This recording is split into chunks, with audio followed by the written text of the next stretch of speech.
I think that is a better way forward because it actually puts you in a priority order without me having to write it down all the time. So that's great, everybody. Okay, so we will, and the meeting has been streamed live, as you can all see on YouTube, and I'm sure there'll be thousands out there watching it this morning. So welcome to our audience in the faraway land of Zoom, and to everybody here this morning on this being the Day of the Dead. So as we all know, and if you didn't know, that's what it was today. So we'll move on with that. So look, we'll start off with apologies. I have one apology from Councillor Patterson, who is at RTC, doing a great job for us there. So he's the first one. And Gavin will be leaving us at 10 o'clock for half an hour to go and get his daily briefing from the DHB as to our situation. And I'm sure he'll report that back to us as soon as he comes back. From that about 10:30. So with that, would somebody like to move those apologies? Councillor Smith, Councillor Sedgwick, all in favour, raise a hand. Carried. Next one is the status of agenda. You will have received a late additional item to do with the submission. So with that added, would somebody like to move the status of the agenda, please? Councillor Eyre, Councillor Beck, all in favour, please raise a paw. Carried. Right, any disclosures of interest? No disclosure of interest? Oh, I do have one, I think. I knew I had one and I couldn't remember what it was. I just realised what it was. Probably in relation to the submission to Future Proof. It might be better if I hand that over to Councillor Beck just to move that through and not me as I'm sitting on the hearing of that. So it just makes it easier. Your Worship, I guess I'm the alternate for that. I'm not sure if I should also, just in case you fall off your perch close to the time, if I should also step back. You're saying I might get bird flu? All right. So the first one I'm looking at that can handle is I think Councillor Sedgwick will quite happily handle that for that part of it for us. Just to deal with that one. She's all right. Pardon me, Your Worship, could I suggest Councillor Smith because I'm not sure what my extent of concentration is at the moment. Okay, well, we'll go to the next policy person, which is Councillor Smith, because it is a policy situation. All right, well done. Okay, with that, did I have a move and a second for those disclosed of interest? You did. Councillor Thompson and McAnally, all raise a paw. Carried. Right, hang on, I just need to go back to my page. Rightio, let's kick off and we'll try and get through this as quick as we can this morning because we do have a full day, I know. Okay, on page 6, you've got the confirmation of the minutes. The ordinary minutes held from the meeting held on Monday, the 20th of September, extraordinary meeting held on the 28th of September, and extraordinary meeting held on Tuesday, the 19th of October. Can I have a move and a seconder, please, for those? Councillor Gibb, seconder, please. Councillor Smith, all in favour, please raise a paw. Excuse me, Mary. Carried. Yes, who was that? Excuse me, can I just make a note on page 33, agenda item 4.2, the minutes of the extraordinary meeting of the representation review, that we actually called for a division on that and there were 3 councillors that actually were opposed. That isn't noted.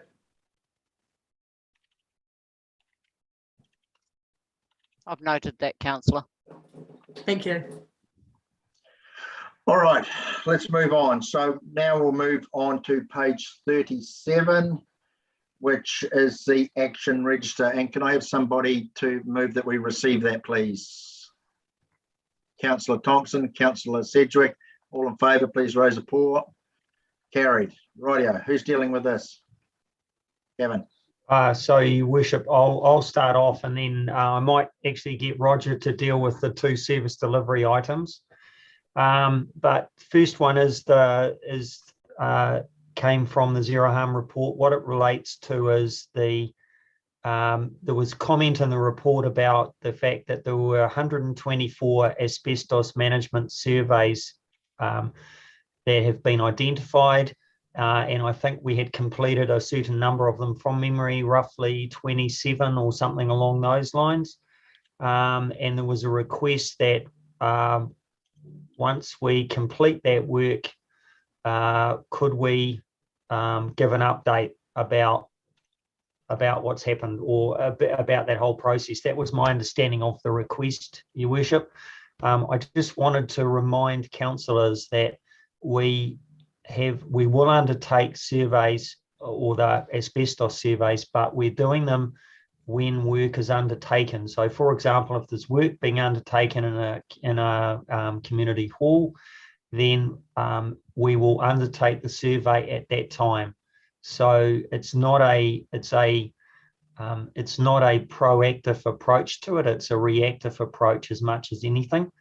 So I guess the point I'm really making is this might take some time before we actually get there. So just recording that for the record, Your Worship. Right.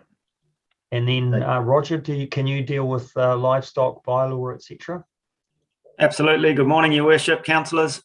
So both these next two actions are complete. So the livestock movement bylaw, you've agreed to that one being extended till the end of November. There won't be any further extensions to that as asked or requested in that council meeting. So that's underway. And then in terms of the stormwater easement, there's ongoing conversations. Will and Councillor Patterson have been in pretty regular dialogue on that one, and so there's no outstanding issues there. Ultimately, design changes do happen through these processes. It's a matter of how significant those design changes are, and the team will keep Councillor Patterson fully informed of any things as they evolve there. But we don't expect there to be anything too significant in terms of deviations from what you saw and agreed to in the last meeting. Right. Thanks, Roger. Okay, Councillor Eyre. Thank you, Your Worship. Just a comment on the first matter regarding the asbestos assessments with the halls. I imagine some works may be flying under the radar that is not necessarily requiring any consent. Can we ensure that updated comms has actually gone out to those hall committees about the need for that questionnaire and assessment before any works? Again, I know it was out probably about 8 or 10 months ago, but it wouldn't hurt to refresh that. Yep, sure. Roger, can I leave that with your team to do that for the community halls? Yep, absolutely. So just to be clear on the action, you're wanting some engagement with the halls now, which was similar to what we did 12 months ago in terms of have you got, Gayleen, did you capture that wording from Councillor Eyre that she was asking for? Yes.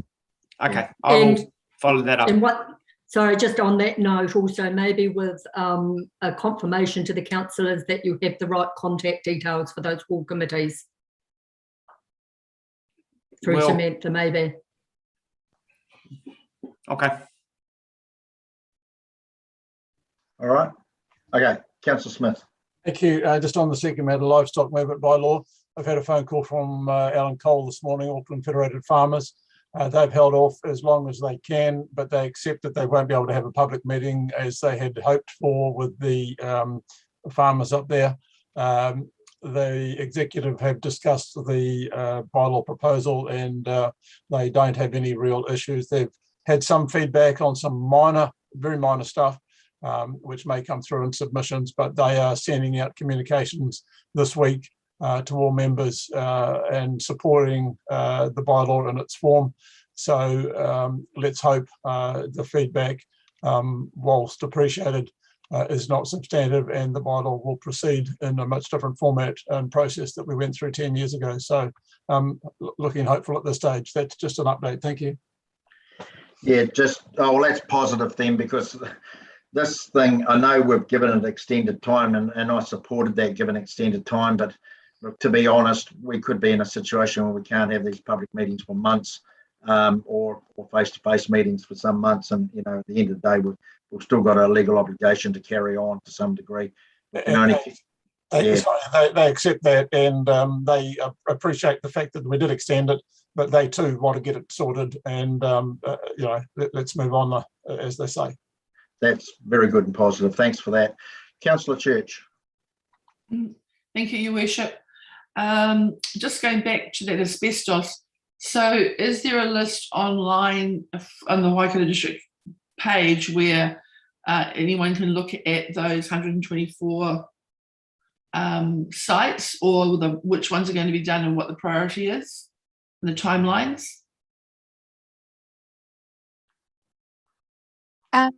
So through you, Your Worship, if you're happy if I jump in. Yes, I can see you trying to get on there, Lynn. So Oh no, I was like, do I jump in? Do I not jump in?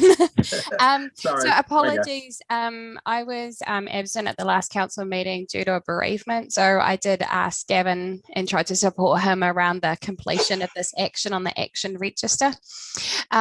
So what I can let you know, and apologies, Gavin, I probably didn't give you this level of detail. Megan has actually requested, Megan May has actually requested funding, and I understand it's been approved through the LTP for 3 years to complete the asbestos surveys. So I think there's a remaining 96.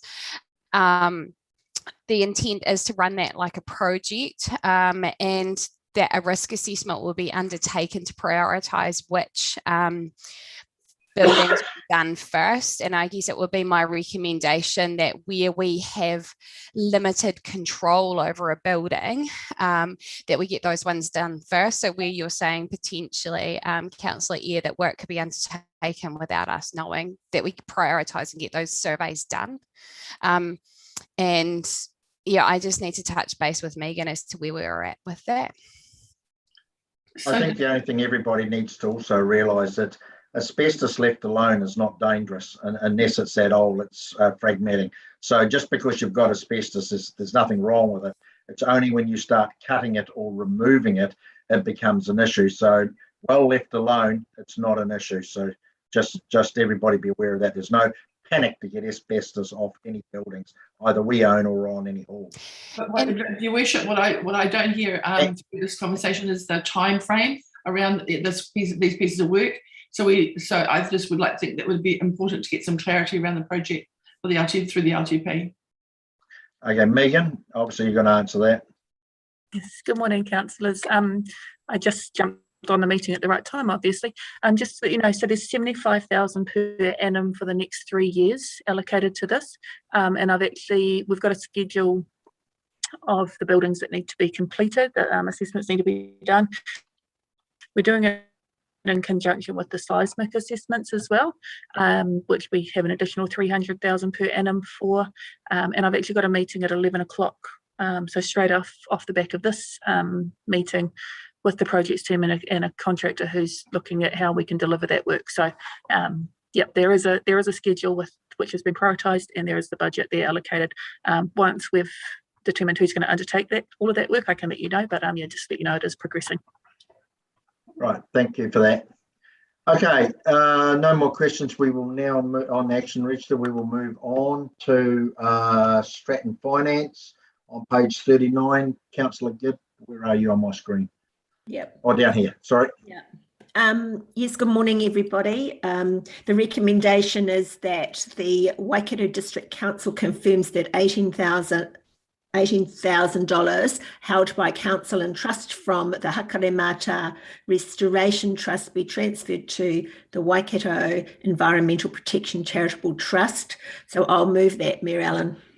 You move. Seconder, Councillor Beck. All in favour, please raise a paw. Carried. Thank you, Councillor.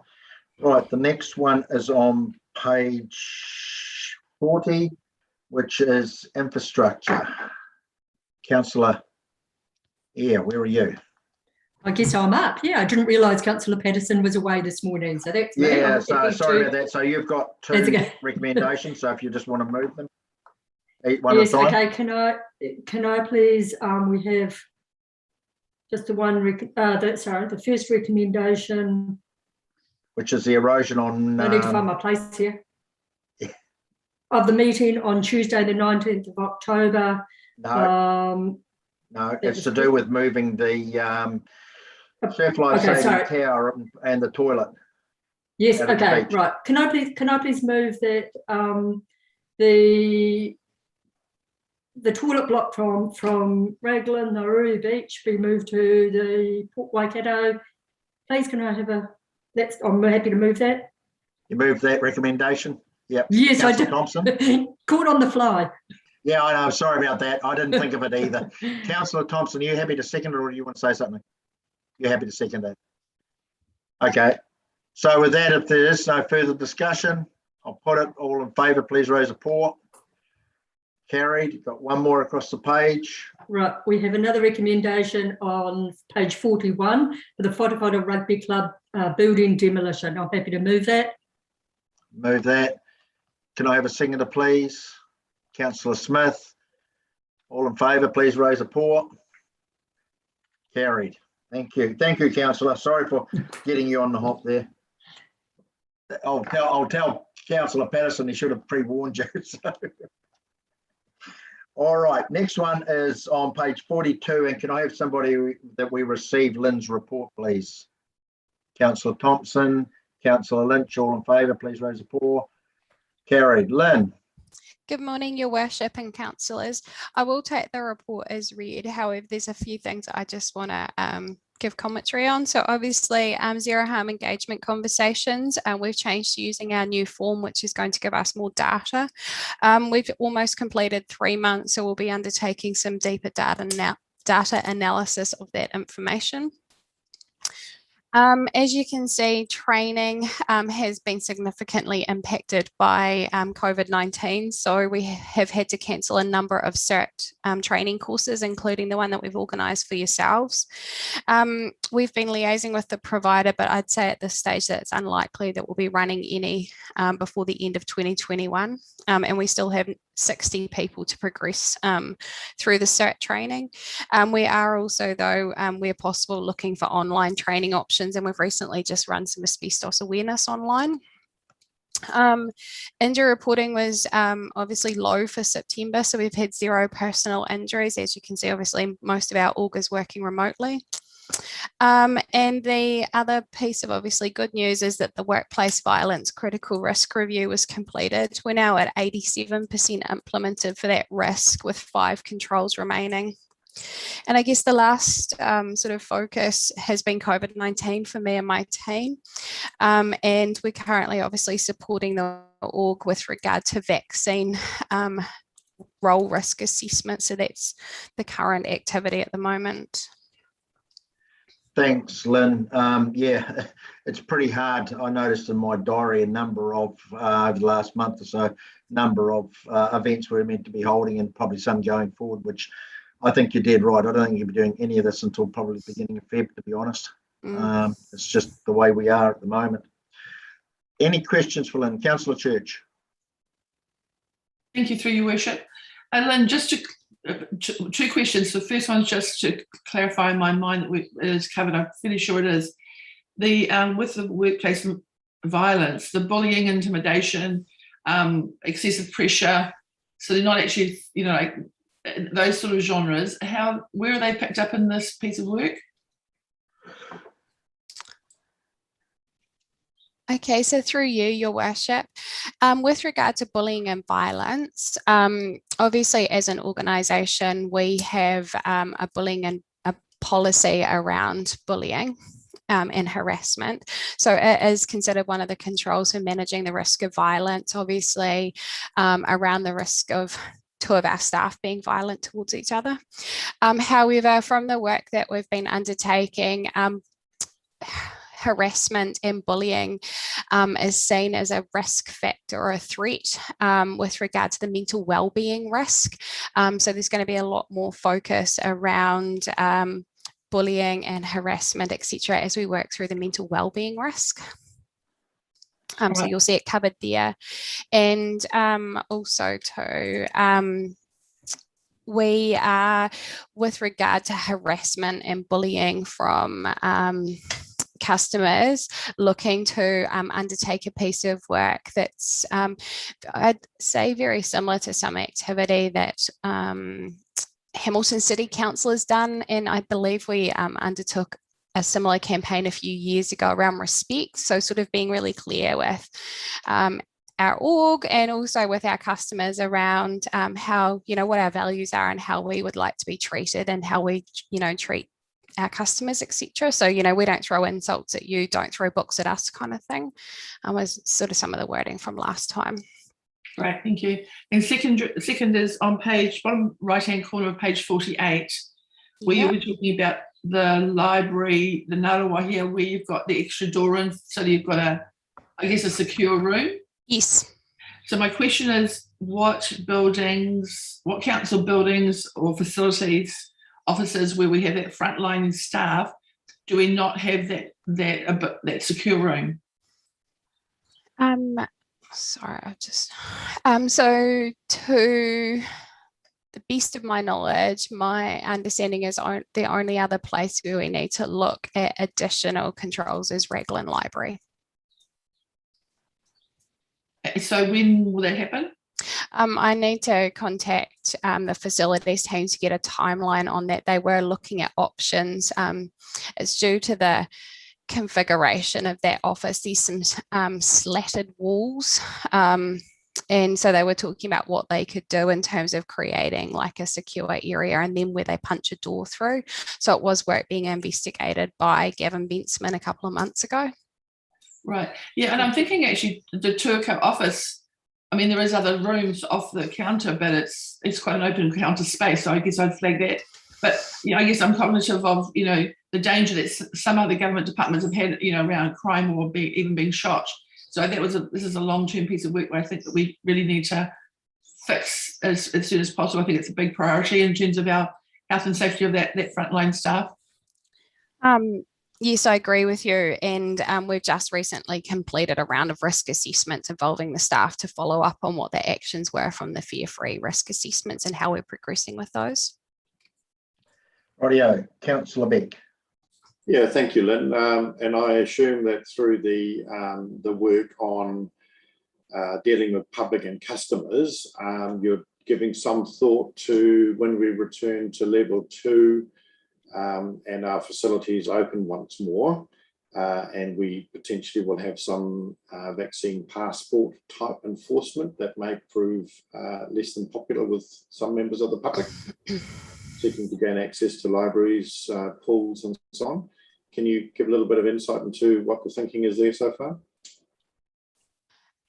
So to date, it would be fair to say I've personally had limited conversations around our approach to requesting evidence of vaccine passports.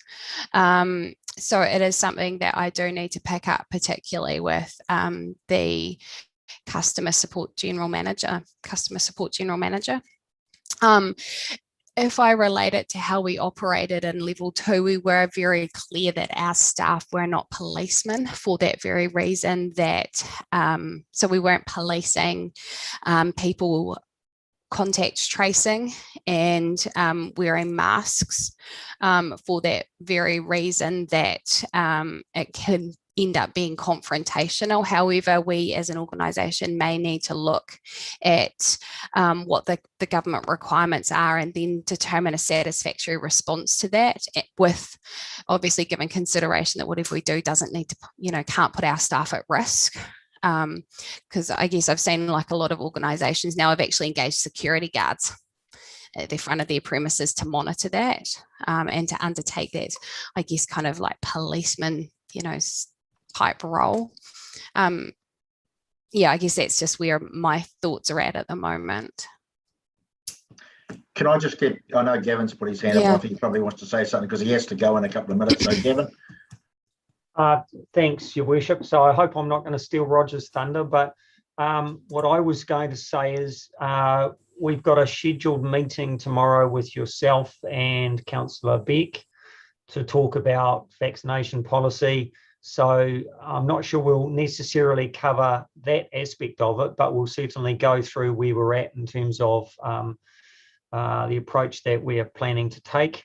And our scheduled milestones around when we expect to land this piece of work.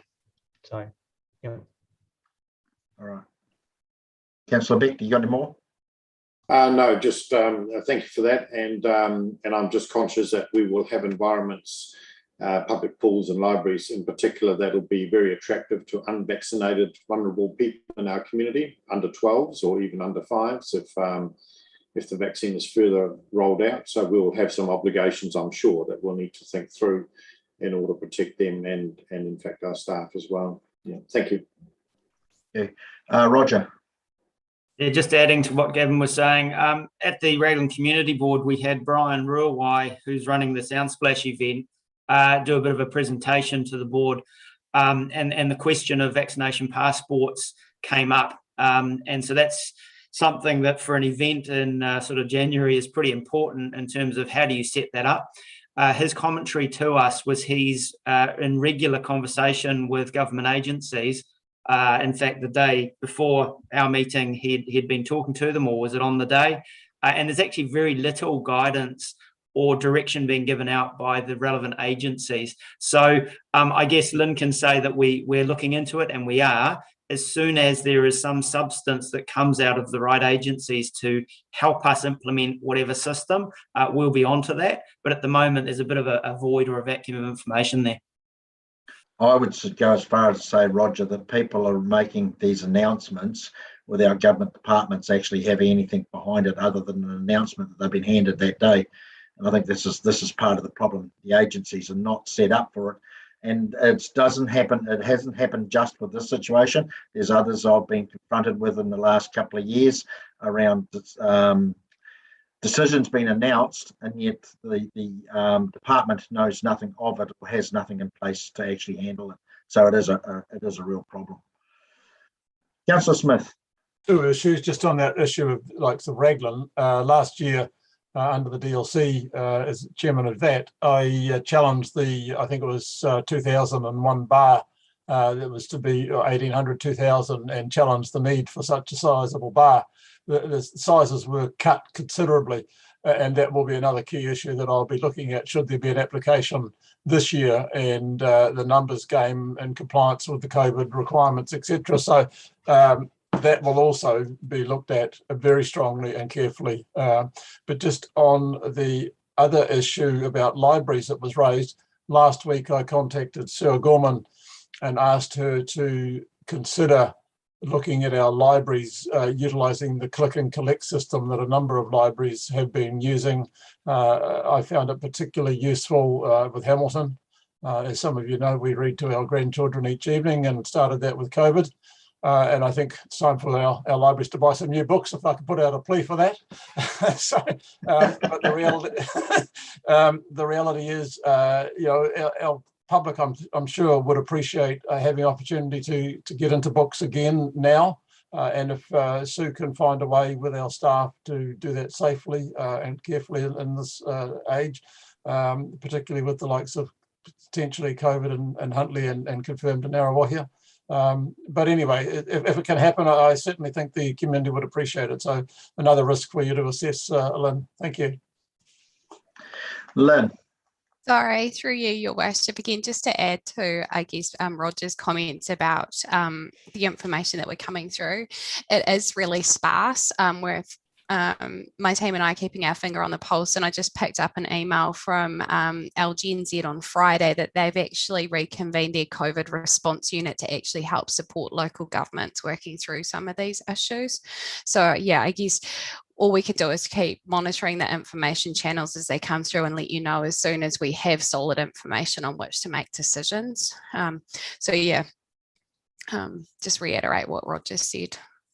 It's probably a pretty good place to generally get a roundup of what some of these announcements actually mean, Lynn, and how we actually apply them in those situations, because I hadn't really given it a lot of thought. But yeah, other than libraries, but I hadn't thought of the pools as another one.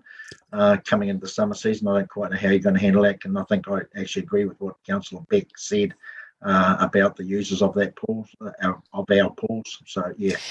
Yeah, so just to let you know, in terms of the work around vaccine requirements and, who needs to be vaccinated and how you manage unvaccinated versus vaccinated people at the moment, as an org, our response is looking at how we look after our workers. because that's Yeah. basically what the information is that we have to date to make solid decisions on. So, you know, which roles are mandated already by the government and which roles through risk assessment as an organisation we go, hey, that should be best filled by a vaccinated worker because that's the best way to keep them safe. And then obviously as the information comes out from the government or things change about how we then manage people like contractors and customers and members of the public coming onto our facilities. And that's probably the piece that would be fair to say that's a little bit grey at the moment. Yeah, fair enough. Okay, if there's no more questions for Lynn, we'll move on to the next agenda item. Thanks, Lynn, for that. The next one is on page 49, and that's the schedule of meetings for 2022. Sorry, I had to think of the year. So there's a whole 2 or 3 pages of it there, a couple of pages of it there. Now, they only have got the standard meeting on it. They actually haven't got much else. So, Lynn, do you want to, not Lynn, Galen, do you want to say anything about this before we? Just, Your Worship, it's, as you said, it's got the standard committee meetings and everything like that. It hasn't got PDP subcommittee, and it hasn't got, excuse me, hasn't got the reserved day for DLC hearings, but we would assume that we would just put them in for those Fridays as scheduled this year. If Councillor Smith, you're happy with that? Yes, the second and fourth Fridays, subject to the likes of Easter or otherwise, that just gives a guarantee that we can have the use of the chambers if we're ever allowed back in it. Good question. I haven't been in the building for a month, so I wouldn't know what it looks like anymore. We actually have been doing hearings on Zoom. It's working, but I would appreciate the chamber. Yeah. Thank I you. think we'd all appreciate being back together in a room so we can actually converse. So, is there any other questions at all to do with the schedule that Lynn's put up there, Councillor Beck? Yeah, just one note on Tamahiri Community Committee, Galen. I see that one of them you'd slipped it to a Tuesday due to a public holiday. I've just lost it again now. June. I think it normally goes to the week following, so the 13th rather than the 7th. Thank you. Yep. All right, that's right. We all have our little quirks on how we deal with those long weekends. Is anyone else?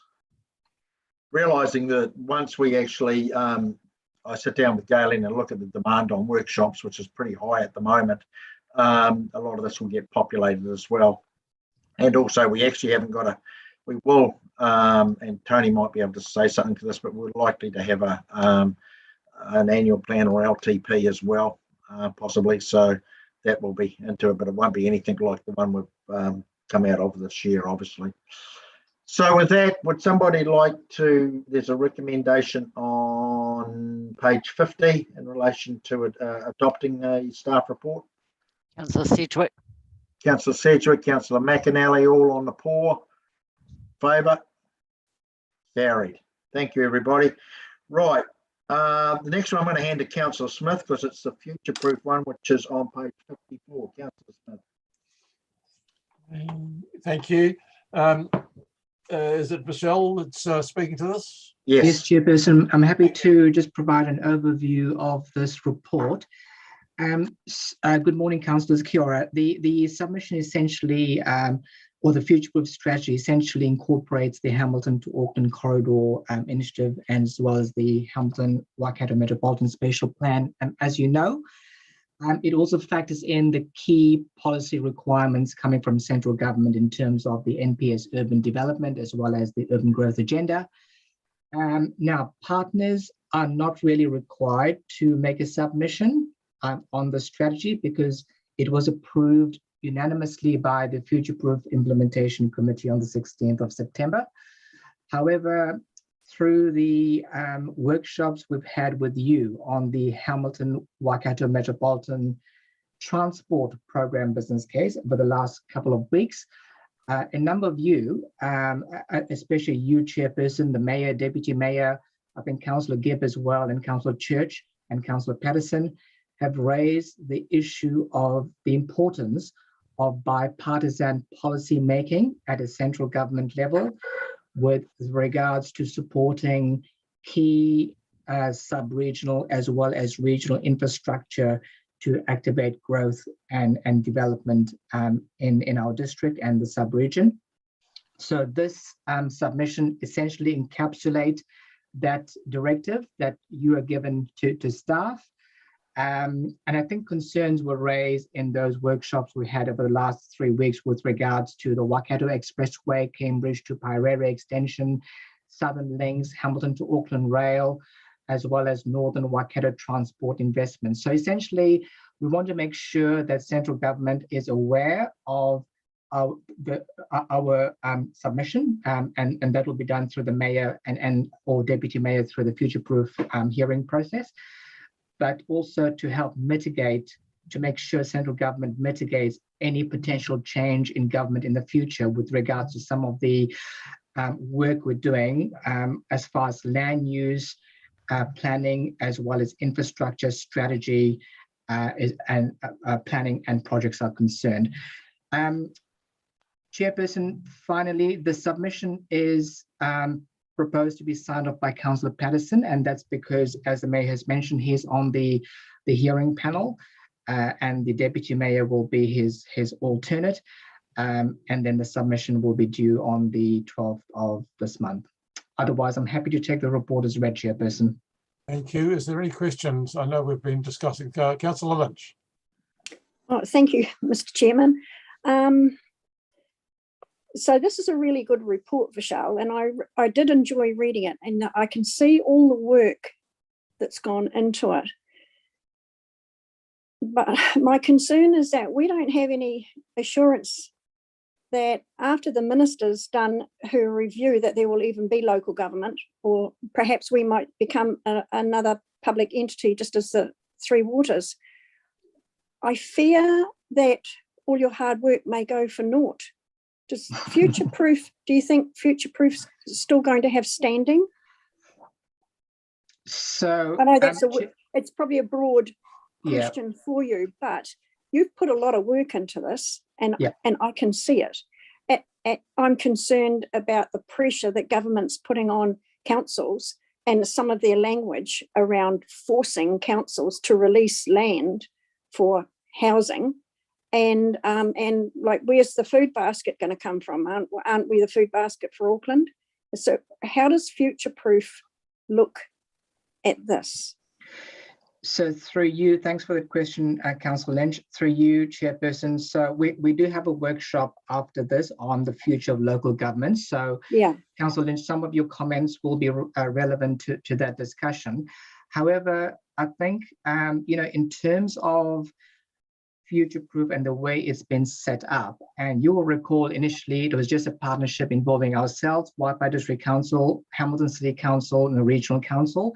But through the Hamilton to Auckland Corridor Initiative, central government came to the party, and we re-established or relaunched future-proof with greater central government representation on the implementation committee.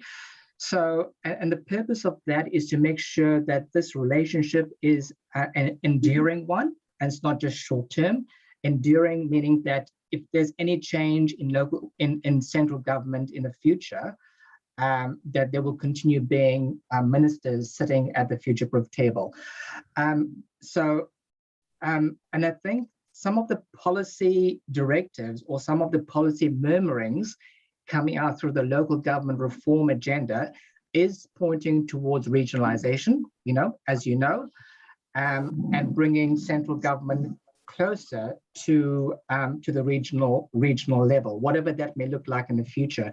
So in a way, I think we're quite ahead of the game compared to some of the other places or districts around the country or sub-regions and regions, because we've been engaging with central government through the future-proof partnership for a while now. So that actually puts us in a good stead to just evolve or step up to whatever future structure may come out of the local government reform. But bear in mind, the key word is governance, and not necessarily local government structure, but the governance relationship. I think we're probably in a good space to adapt and respond to whatever that local governance structure is is going to look like because of the work we have been doing through yourselves and our elected members with the Future-Proof Partnership and central government partners at the table. Thank you. Now, if you can just go back, Councillor Lynch, to when Future-Proof was set up, it was in response to the Minister of the day saying that we needed to get our act together and work together to show that we were on the same page in relation to the expressway. And of course, that was the embryo that set it all off, and the work that Future-Proof has done and the linkage with government. While it's not a statutory document, it is an informing the statutory document process, such as the district plan and the like. So it is something that is very important to all the councils and to government for the way, the blueprint of the future. So whilst the local government and the shape of it may change, the policies and the processes developed will inform for some time after any reform or otherwise. So I think we've got to deal with what we've got on the table now and move forward. So I'll go now to Councillor Maguire. Thank you. Hang on. So in response to that, Mr. Chairman, so you're guaranteeing that Future-Proof will carry on with its standing regardless of what decisions are made? You're misunderstanding what I'm saying. Is that why it was formed and what it does? There will be some enduring legacy of that process and policies that have been developed well beyond the day. Just because a reform happens on day one, if it happens, it doesn't change everything on day one. The policies that underlie it will change over time. So I think right now we're good to carry on as we are and look at what we can influence reform that's coming. So I'll go to Councillor Maguire. Thank you. Yeah, just one for Shell. I'm just wondering, on page 62, the Morrinsall's included in the Future-Proof but not in the map. I'm just wondering why that is. So through you, Chairperson, Councillor Maguire, that's primarily with regards to the workshops we've been having over the past 2 weeks, the Metro Spatial Plan Transport Program business case. So from a transport perspective, Morrinsville is a key link into the Hamilton metro area. But it's not, are you going to put it as a part of the map or just No, it won't be part of the map, but it's a key transport node. Right, I got you. Thank you. Councillor Lynch, Councillor Church. Yeah, thank you, through the chair.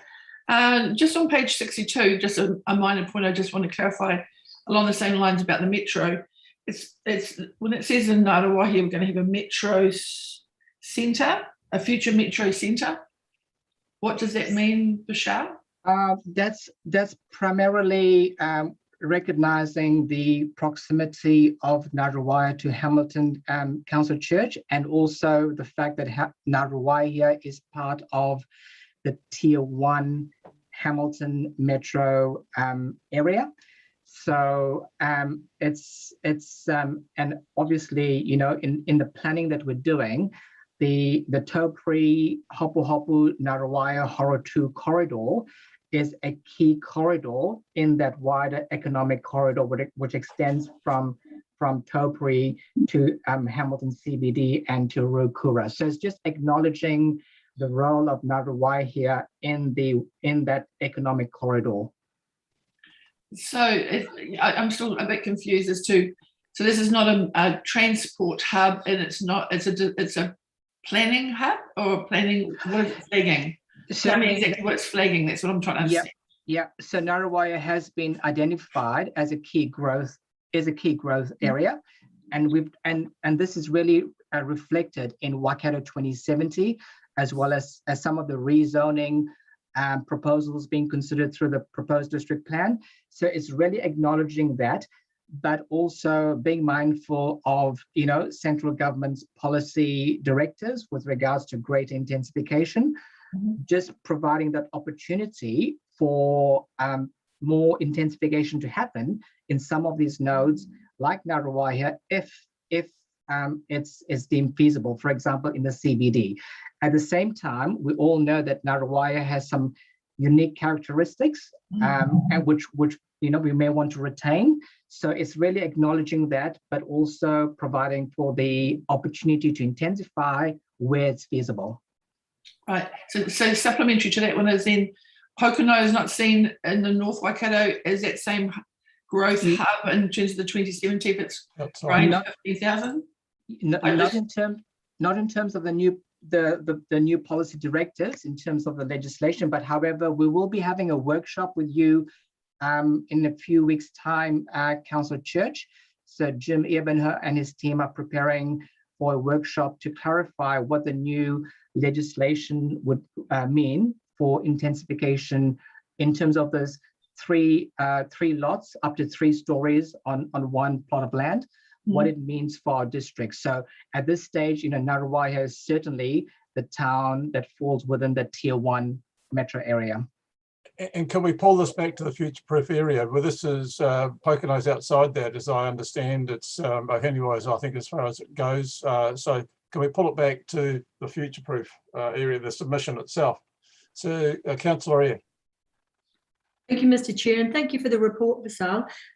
Look, apologies if this question was probably answered in or detail was given in a workshop I was unable to attend, but the strategic industrial node that you've got out west in between Ngaruaia, Huntly, could you tell me a bit more about that? Like what specifically, where is it? The detail's not there.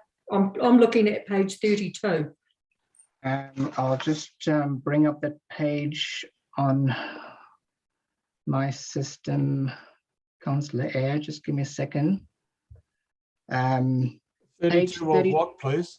Yeah. 32 of what, please, Councillor Eyre? Page 32. 32. Sorry, 33. Page 33, the map. Page 33 of the agenda is not under this topic, so are you talking about a different number? 62? My iPad made it 62. So 62. Thank you. I'm looking at the wrong at the bottom. 62, sorry. Okay, so that's Taupori, Councillor Eyre. So that's essentially acknowledging that we, in Waikato 2070, and also through the proposed district plan, so we are currently considering the rezoning of additional industrial land in Taupori. So that's really acknowledging that. In Taupori? Yeah, so that's the blue. Can you see the blue circle? No, I'm looking at the grey strategic industrial node. So if I can just jump on there. Huntly. That's Huntly. No, it's to the west of Huntly. So that's Rotowara, and there is some land at Waikato Tainui. I believe it's Waikato Tainui land and the mining land and the lakes where there is, it's been talked about for many, many years as to whether there's an opportunity for heavy industrial out there. And okay, that's so been rural talked about for Wara. 10 or 15 years in my time in council. So correct. Okay, and that's so rural Wara we're talking about. Correct. That's a long-term strategic node for Waikato Tainui. Yeah. Yeah, okay, thank you. Okay. All right, so we've now got a resolution on page, whatever it was, I'm going back to, receiving the report. Have we got someone prepared to move the receipt of the report? Excuse me, Councillor Smith, it's actually that the Waikato District Council approves the submission on the draft updated future-proof strategy. Yes, it is. Thank you for that on page 54. So do I have someone to move that, please? Thank you, Councillor Eyre. Councillor Maguire. All those in favour, please raise your hands. Against? Carried. Back to you, Mayor.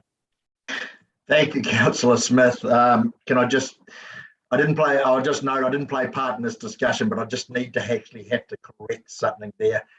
Councillor Eyre, it is Rotowara, not Rurowara. Yeah, Rotowara. Thank you. All right. Everybody, I'll get you to move to the late additional attachment you would have received. So if you want to now move to that on your iPads. And this is in relation to a submission to Waikato in relation to them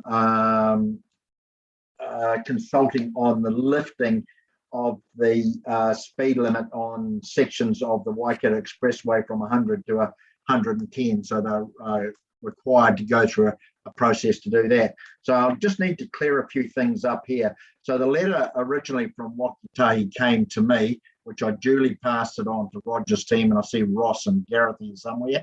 who I asked to rapidly, and I mean rapidly, put together a paper to come to council today. The reason is there is no meetings of any sort with all of council prior to closing date on the 23rd.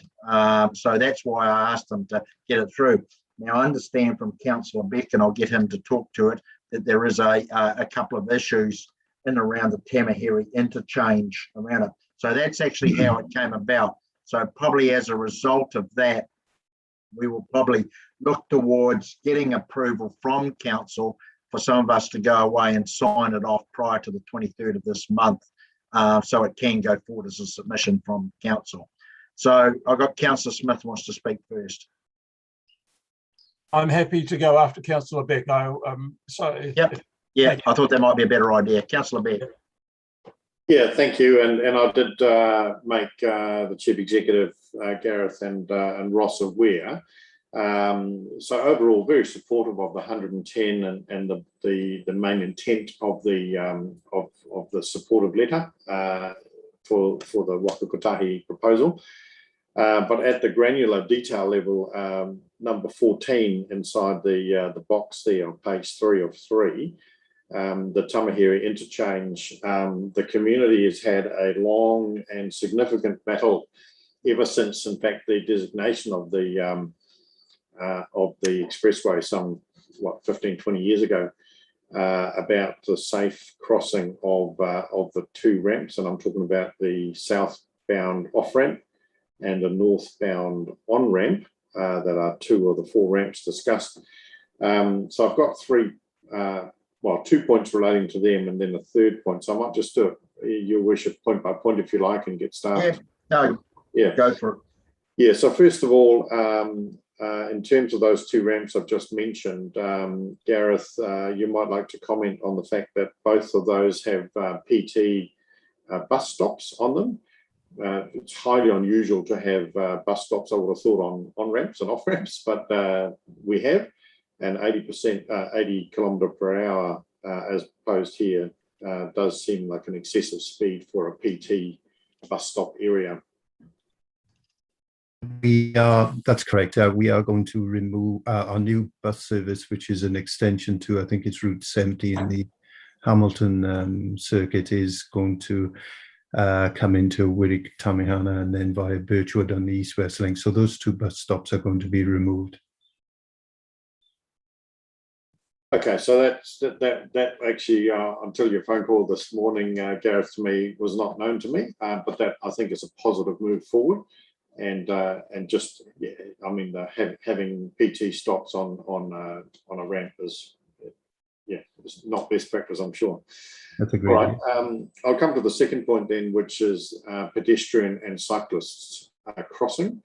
So everyone here will be aware, I'm sure, that north, south and east, west have been 2 tension points for the community ever since the motorway expressway works have begun. So north-south has been solved. We've got an underpass being constructed by Waka Kotahi now, which also covers the Te Awa cycleway, so that's great. East-west remains unsolved, and it's in fact across these same 2 ramps I've just talked about, southbound off, northbound on. And again, Gareth, I'd be interested in your comments because at-grade solutions is what's currently proposed by Waka Kotahi. And again, 80 Ks heading towards 110 seems too fast, given that. Yep. So you're correct. There's an ongoing conversation with the safety of pedestrians at the crossing at the end of the ramps there. I think that's not going to get resolved anytime shortly, and that includes the speed limits on you joining State Highway 21 off the interchange. So one thing we could do is possibly on the submission, just ensure that the consideration of the safety of pedestrians on that ramp is included in our submission. So where they talk about the safety upgrades on the existing sections, that there's particular attention still given to that conversation. Yeah, I'd be happy with an acknowledgement of that. There's plenty of ways to skin that cat. You know, there's not just one solution. There's multiple solutions possible, but the status quo is not appropriate. I don't think, and I think Council agrees with that view. Council's been supportive and lobbying with Waka Kotahi for a better solution. So we just need to keep that live rather than accepting an 80-kilometre speed through here. No, thank you for that. I'd be happy with a change to that wording in the submission. And my final point actually picks up on your point, Gareth, 21, which is not part of this speed review. That's Airport Road. That stretch from the interchange through to at least Pencarrow, possibly as far as Narrows, again, really is too high for that environment, which has got, Te Awa Cycleway, lots of pedestrians around sports parks and community facilities. 80 k's just seems inappropriately high. So we'll leave that for another day, but perhaps again, we could just note that in passing, if that's appropriate. Thank you. So, Councillor Beck, so I'm just trying to figure out a way forward here. So, Gareth, can we amend this based off what you've basically worked out and be satisfied with that, Councillor Beck? Your Worship, yep, a consideration of a sentence change up to the third paragraph of the submission, that we, after existing sections, we include the text, including the pedestrian safety at Tamahiri interchange, have been completed, and then a new line, these safety upgrades are to ensure the whole route is of the same safety standards. So just an inclusion of our text change to the submission letter would suffice. Okay. Yeah, I'd be happy with that. Thank you. You'd be happy with that. Councillor Smith. Sort of along the same vein, if I can, and when I read this last week, I noticed the 80 k's pretty much coming off all of the ramps, but that's the maximum speed. However, most of them involve going to roundabouts or to T intersection, and whether that 80 k's is the right speed in that environment, and one should always drive to the conditions. And of course, there's acceleration onto the expressway, but decelerating off, coming up to like sort of the roundabouts at Tamahiri and at others. It's at Kora Drive at Chirapa. They're T intersections. They're not 80k environments at all. So I just wonder whether Gareth Webb can indicate that, is it appropriate that we retain them that high at those key intersections? The on-ramps are roads belonging to Waka Kotahi, so we can we've always put forward a safe conversation with them in regards to deceleration speeds. The thing is if you drop the speeds any lower, the adjustment speed coming off a sort of a high speed is not going to be enough. You come off the onto the on-ramp or off-ramp, I should say, at 110 and suddenly hit with maybe 60, causes a jolt. But most people will start decelerating towards the intersection control no matter what.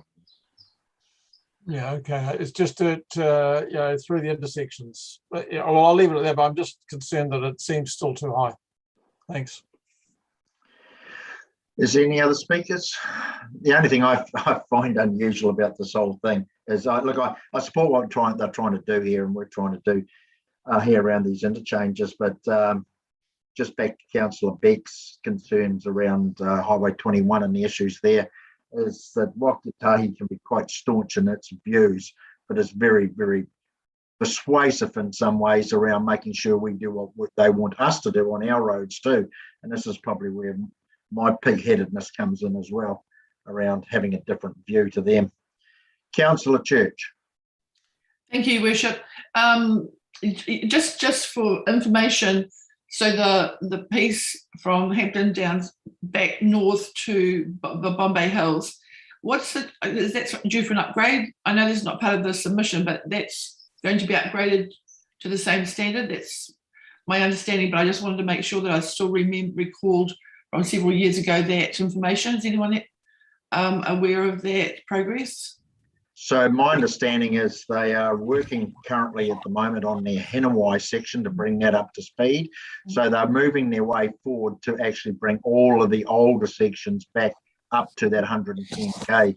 I think their idea from when I last spoke to David Spears about this was to try and get all of the Waikato Expressway, effectively from Pocono going south, up to 110. But of course, there's a fair bit of retrofitting needs to happen in particular sections, which includes that section as well. So it won't happen until such time as I've got grade separation in the centre, which we have now, but it's also the barriers on the sides. And as they progressively move forward, those areas will make up part of that. So, Your Worship, they don't have any timing on that at the moment in their No, schedule? look, I think probably they would probably like to move faster than they can, but I think they like everybody are hamstrung for funding too at the moment. So they're trying to do it, but keep it going, let's put it that way. Councillor Sedgwick. Thank you. Just to assist Councillor Church, the Meremere and Oram Road would require overbridges because they're currently requiring traffic to cross the expressway. So I think that would be some time out. True. Hadn't thought of that. That's probably a good point, actually. Yes, and there's the Wonga Marina a little bit further up too. So, yeah. Okay. Okay, thanks, councillors. Right, we have a recommendation on the open part of the agenda. If you go back out of that attachment into that, we've got a recommendation. There's been some suggested changes to around that interchange and area around Tamaheri, some word changes. Gareth is going to implement that. So are you happy with that, Councillor Beck? You happy to move it with those changes? Okay. Seconded, Councillor Lynch. There's no further discussion. I'll put it all in favour. Please show a paw. Carried. Thank you, everybody. Now, can I ask somebody to go into public excluded, please? Councillor Thompson and Councillor Church, all in favour, please show a paw.